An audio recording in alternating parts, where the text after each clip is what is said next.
Good afternoon and welcome to Pakistan Today News from our London studio. I'm Chris Taylor. Our top story, a special federal investigation agency court has sentenced former Prime Minister Imran Khan and his wife Bushra Bibi to 17 years in prison in the Toshakhana 2 case. The court ruled that the couple misused state gifts and deliberately underreported their value. The verdict was delivered during proceedings held at Adiala jail and includes fines totaling 16.4 million rupees. Imran Khan's legal team has rejected the ruling and confirmed it will file an appeal. The decision marks a major development in one of Pakistan's most closely watched corruption cases and is expected to have significant political repercussions. We move now to developments from Islamabad, where a heated exchange disrupted a meeting of the Senate Standing Committee on Communications. Communications Minister Aleem Khan and Senator Palwasha Khan clashed over a road project alleged to benefit a private housing society in Lahore. Senator Palwasha raised questions over the use of public funds and demanded greater transparency, prompting an angry response from the minister.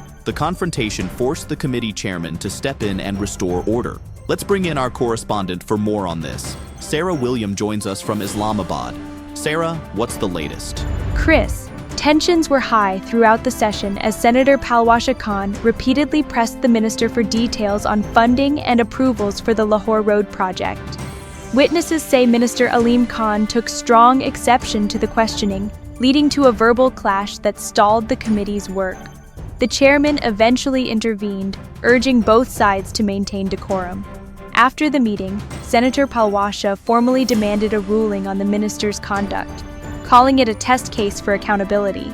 The issue is now likely to resurface in future committee proceedings. Thank you, Sarah William, reporting from Islamabad. Turning now to Khyber Pakhtunkhwa, where Governor Faisal Karim Kundi has warned that continued non-cooperation by the provincial government with federal institutions could lead to the imposition of governor's rule. Addressing rising political tensions involving the PTI, Kundi linked the warning to governance and security challenges.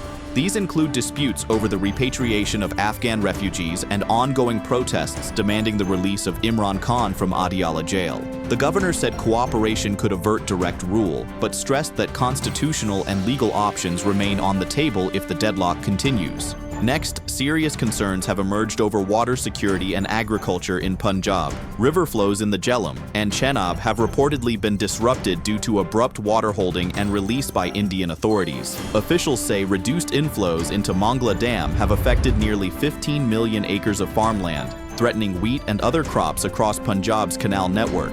Pakistan's Foreign Office has sought clarification from India, while the Ministry of Water Resources says Chenab flows have since stabilized. Pakistan's Commissioner for Indus Waters has formally raised the issue under the Indus Waters Treaty. In another major development, Islamabad has issued a formal demarch to the Afghan Taliban following a deadly attack on a security forces camp in North Waziristan. 4 security personnel were martyred during what authorities say was a foiled militant assault. The Foreign Office strongly condemned the attack and summoned the Afghan deputy head of mission to convey Pakistan's grave concerns. Officials have highlighted the continued presence of terrorist groups, including TTP affiliates, operating from Afghan soil and reiterated Pakistan's right to defend its sovereignty. On a lighter note from the capital, the Romanian embassy in Islamabad has hosted a festive Christmas concert to conclude the Romanian Cultural Days in Pakistan.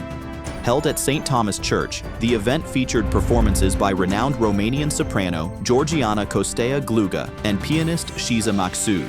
Guests enjoyed a blend of Romanian and international Christmas melodies. Diplomats, members of the Romanian community and music lovers attended, celebrating cultural harmony and the growing friendship between Pakistan and Romania.